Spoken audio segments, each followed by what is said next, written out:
Hi, my name is Jacob, and welcome to another episode of Raw Uncut on the Abrasive Conversations platform.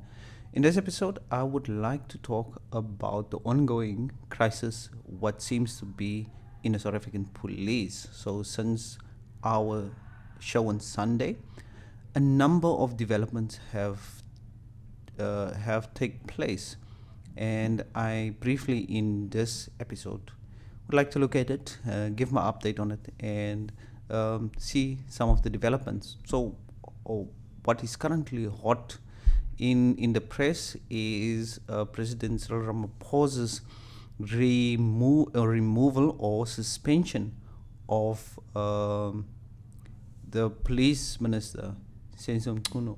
So, in Sunday evening, we saw this particular press briefing by the president, and in the press briefing, he made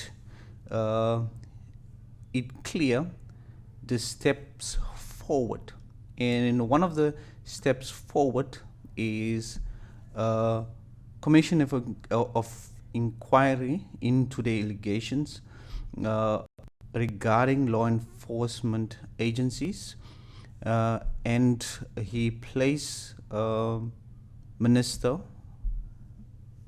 on suspension and establish a commission of inquiry that will look into the allegations of Lieutenant General Mkhwanazi of KZN. So there's a lot of people when this particular report came out that they criticized the president. People said that he was too slow. He could have done it quicker. But since it is his constitutional duty and he is the president, sometimes we have to think closely about what is going to happen and the actions that's going to follow. And what I saw is that there was action that president took, and the removal, the appointment of someone accountable. And currently, Gwede Mantashe is one of the people who are acting. But I'm not going into that particular story later. So yesterday, part of this ongoing actions by the president, even though some people criticize him for being too slow on the matter, is the suspension of General Sibiya. General Sibiya is one of the people that was implicated in General Mkhwanazi's press briefing. In our Sunday show, we dealt with this particular report already. So part of this ongoing developments is the suspension of General Sibiya. Now, General Sibiya is a deputy police commissioner of South Africa. Now, General Sibiya was one of those people that were implicated by General Mkhwanazi's press briefing. And even though it's not the president's responsibility to place a police commissioner or the deputy police commissioner on suspension, I really think that pressure from the president led to the national commissioner to put deputy National Commissioner of Crime Detection on suspension, and there is going to currently be an investigation into the allegations. So it seems currently as the president and team around him is currently doing what they are supposed to do. But that actually is not the interesting part of the story. The interesting part of the story is that in democratic South Africa, there's currently a conversation taking place, and it's from an extreme level of concern of citizens and some even political analysts, and that is with regards to, could this potential instability within the police eventually lead to a coup d'etat? And I think it's one of the questions that was posed to the minister and the presidency, and the question have been dominating the media lately, or since this morning. So what you see is that there is a number of news outlets that have reported on this particular story. We saw Business Tech ran a story, Sowetan Live ran a story, the SABC ran a story, News 24 ran a story. And if we look at other Business Live ran a story, ENCA, Cape Town, etc. So it's a story that has been widely in South Africa been covered.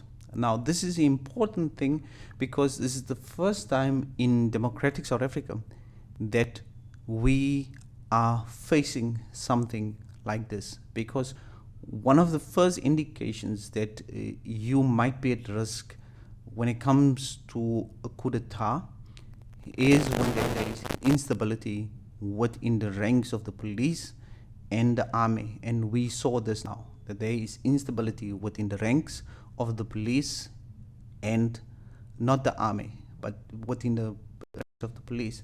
So it's important that we think about this. And the minister has been questioned about this. And this is what the minister had to say. And this is what the Business Tech reported on. So the minister said that there is potentially risks when it comes there. The risk is not there currently, but it's one of the scenarios and something that they are dealing with on a constant basis. And they flag certain people and organizations within South Africa, and they closely monitor these organizations and see to what extent is there a progression towards a coup d'etat. And what the minister said, Minister Ntshavheni, said that currently that we are not really at risk in South Africa when it comes to a coup d'etat. So what she is explaining is that the instability that we see within the police ranks is not a real indication of a coup d'etat possibly could happen. But I would ask, is on a slippery slope when it comes to a progression towards a potential coup d'etat or a potential instability within South Africa. Now, I want to show you something that happened, that started raising the red flags for me.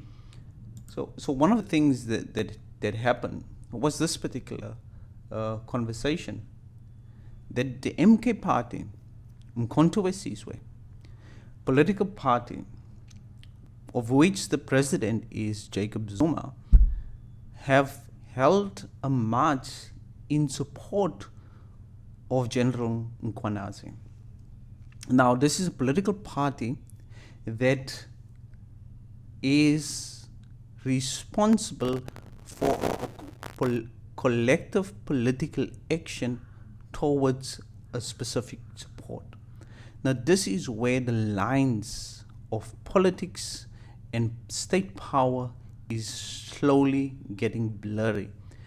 And I'm not saying that General Mkhwanazi entertained this. I think he's a learned person, he's well qualified, so even him knows the risks when it comes to the police getting involved in political campaigns and political rallies. and he didn't participate in it. But it shows you that there is political parties that look at this, organize support, and when this happens and you get more of the police in their ranks supporting political actions, then you start seeing the instability happening. And this would potentially lead to issues that will lead to people hungry of grabbing power, grab power in a democratic state. So I'm in agreement with the presidency that we're currently not really at risk when it comes to a possible coup d'etat.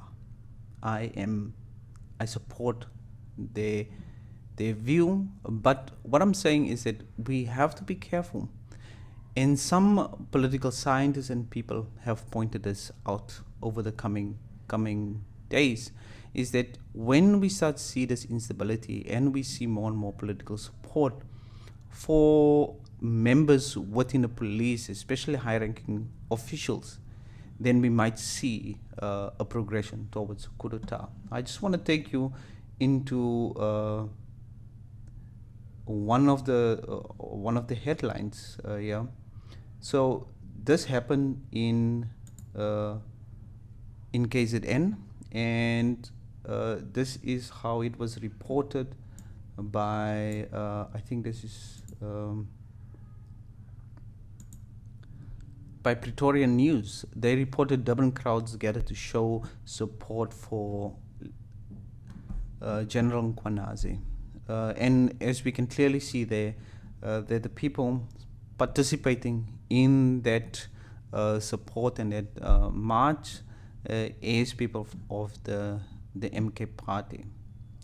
Now, I have to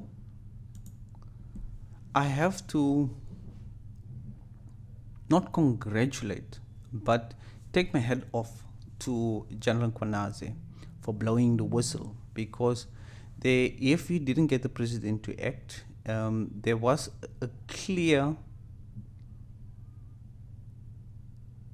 opportunity for people implicated in this particular scandal to get rid of him. So he's a whistleblower. So a whistleblower is someone who's protected under certain laws.